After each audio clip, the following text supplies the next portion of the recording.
Hello बच्चों, आज हम कक्षा 2 की एनसीईआरटी की किताब रिमझिम का 10वां चैप्टर मीठी सारंगी पढ़ने जा रहे हैं। सारंगी एक तरह का म्यूजिकल इंस्ट्रूमेंट होता है। ये कहानी उस इंस्ट्रूमेंट की है, उसके बारे में है। एक गांव में एक सारंगी वाला आया। एक आदमी आया जो सारंगी बजाता था। वह सारंगी बहुत अच्छी बजाता था। रात में जब उसने एक सारंगी बजाना शुरू किया तब गांव के बहुत से लोग इकट्ठे हो गए, मीन्स वहाँ पे जमा हो गए सुनने के लिए। तब सारंगी की मीठी आवाज़ और सारंगी वाले के बजाने की कला से गांव के लोग दंग रह गए, मीन्स हैरान रह गए।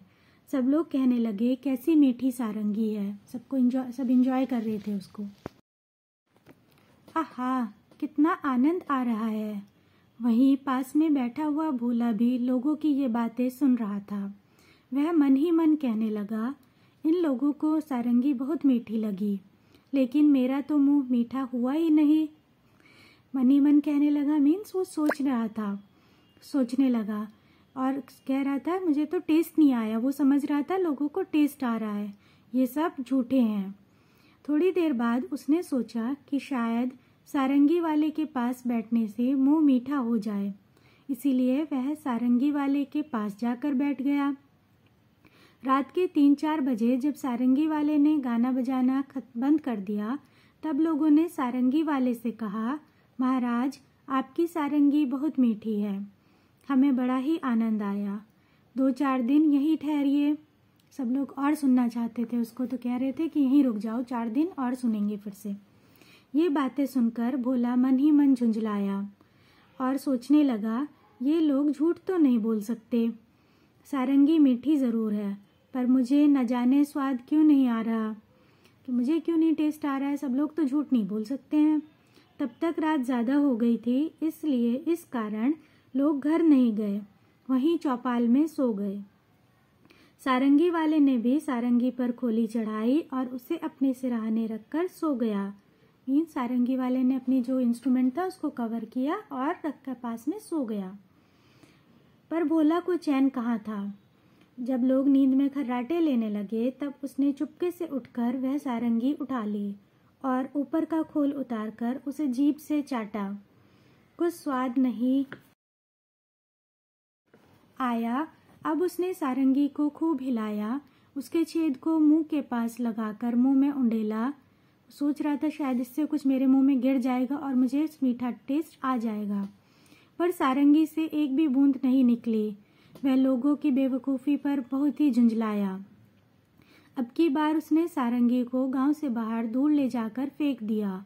वह लोगों की बेवकूफ़ी पर हंसता हुआ अपनी जगह पर आकर चुपचाप सो गया। सवेरा होने पर जब सारंगी अपनी जगह पर नहीं मिली तो सब लोग और सारंगी वाला बड़े दुखी हुए। लोग कहने लगे, बड़ी मीठी सारंगी थी, पता नहीं कौन ले गया। भोला इस बात को न सुन सका और गुस्से से बोला, क्या खाक मीठी थी? मैंने तो उसे अच्छी तरह चाटा था, उसमें ज़रा भी मिठास नहीं थी। तुम सब लोग झूठे हो और बाबा जी की खुशामद करते हो। लोगों ने पूछा, पर सारंगी है कहाँ? उसने कहा, गांव के बाहर पड़ी है। लोगों ने भोला की बेवकूफ़ी पर सिर पीट लिया। सारंगी की मिठास। गांव वाले कहते थे कैसी मीठी सारंगी है। इसका क्या मतलब है? सही बात पर निशान लगाओ। सारंगी चखने पर मीठी थी? क्या सारंगी टेस्ट करने पर मीठी थी? नहीं ना, तो ये आंसर रॉन्ग हो गया। सारंगी से निकलने वाली आवाज़ सुनने में अच्छी लगती थी, मतलब वो कानों को पसंद आती थी, इसीलिए इसको कहते हैं, ये सही उत्तर होगा। सारंगी के आसपास मधुमक्खियाँ भिनभिना रही थी। ऐसा भी नहीं था, वो तो सिर्फ सुनने में अच्छी लगती थी इसलिए मीठी थी। अब तुम समझ गए होंगे कि गांव वाले सारंगी को मीठी क्यों कहते थे। क्योंकि वो कानों को सुनने में बहुत अच्छी लगती थी, इसलिए मीठी कहते थे।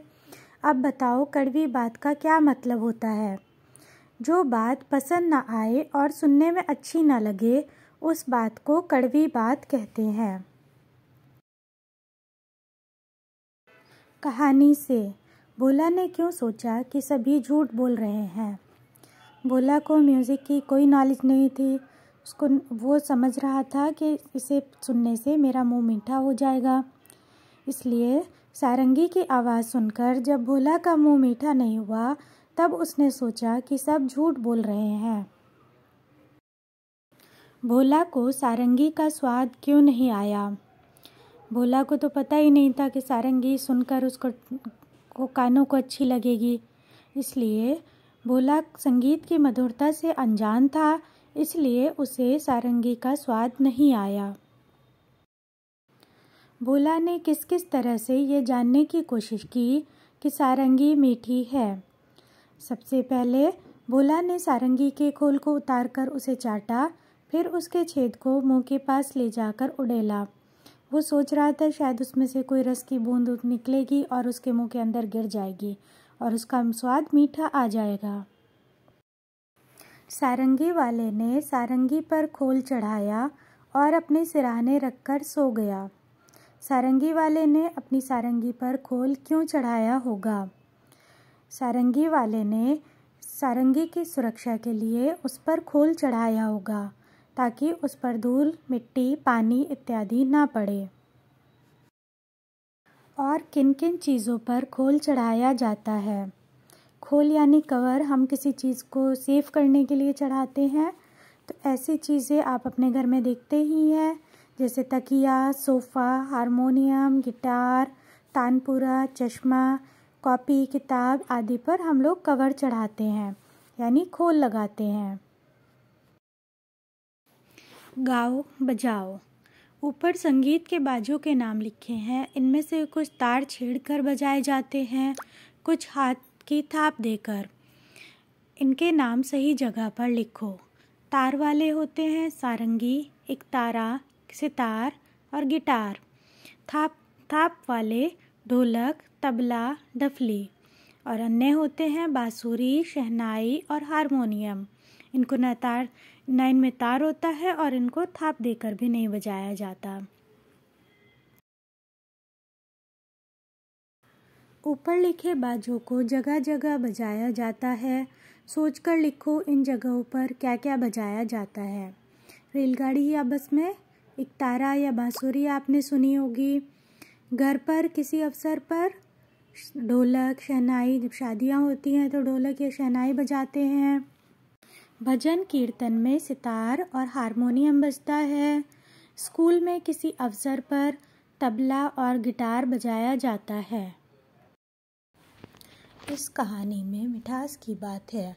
तुम्हें कौन कौन सी मीठी चीज़ें अच्छी लगती हैं? बच्चों को तो मीठा बहुत पसंद होता है, तो आप बहुत सारे नाम बता सकते हैं। जैसे मुझे खीर, हलवा, रसगुल्ले, बर्फ़ी, गुलाब जामुन इत्यादि चीज़ें अच्छी लगती हैं। आप अपनी पसंद की चीज़ें इसमें लिख सकते हैं। क्या खाने की चीज़ें सिर्फ मीठी ही होती हैं? मीठे के अलावा उनका और क्या क्या स्वाद होता है? आपको पता ही होगा सब चीज़ों का टेस्ट डिफरेंट होता है, तो लिखिए नहीं, खाने की चीज़ें सिर्फ मीठी ही नहीं होती, इनका स्वाद नमकीन, कसैला, तीखा या खट्टा भी हो सकता है। नमकीन मतलब नमकीन मीन्स साल्टी, कसैला उमामी फ्लेवर जैसे टमाटर का होता है, तीखा मिर्ची वाला, और बाकी तो आपको पता ही है। अब नीचे लिखी खाने पीने की चीज़ों को स्वाद के हिसाब से लगाओ। आम, मिर्च का अचार, जलजीरा, नींबू, शहद, चीनी, नमक, दूध, आंवला और करेला, अदरक। इनको आप अपने हिसाब से लगाइए। जैसे मैंने आम, शहद, चीनी और दूध को एक कैटेगरी में रखा है, एक साइड लिखा है, वैसे ही मिर्च का अचार, जलजीरा, नींबू और नमक एक जैसे होते हैं। आंवला, करेला और अदरक को मैंने एक तरफ लिखा है। तुम इस तालिका में कुछ नाम अपने मन से भी जोड़ सकते हो। जैसे मीठी चीज़ों में आप जलेबी जोड़ सकते हैं, वैसे ही दूसरे खाने में आप अपनी मर्ज़ी से कुछ भी लिख सकते हैं। नीचे लिखे शब्दों को बोलकर देखो। बांसुरी, बंसी, हंस और हंस। बांसुरी बोलने पर आपको नाक से बोलना पड़ता है, थोड़ा इसको चंद्रबिंदु लगता है तो वो अनुनासिक होता है। बंसी में न की आधे न की साउंड आती है, तो इसको अनुस्वार कहते हैं। जो बिंदी ऊपर लगी होती है उसको अनुस्वार कहते हैं। तो अब नीचे दिए गए शब्दों में अनुनासिक या अनुस्वार लगाओ। चांद, चांद बोलने पर आपको न की साउंड आ रही है, तो चांद में आपको अनुस्वार लगाना पड़ेगा। चंदन, चंदन में ऊपर अनुनासिक अनुस्वार लगेगा। मंगलवार में न की साउंड आ रही है तो क्या लगेगा? अंक की बिंदी या फिर अनुस्वार। मांगना, आप न की साउंड ला रहे हो तो मांगना में आपको अनुनासिक लगेगा। वैसे ही मैंने ये सब लिखे हैं। सुंदर, सांप, झांसी, झंझट, कंकड़, कांपना, अंधा, आंधी। आप अपने हिसाब से इनको पढ़िए और समझिए कि कैसे लिखे हैं ये।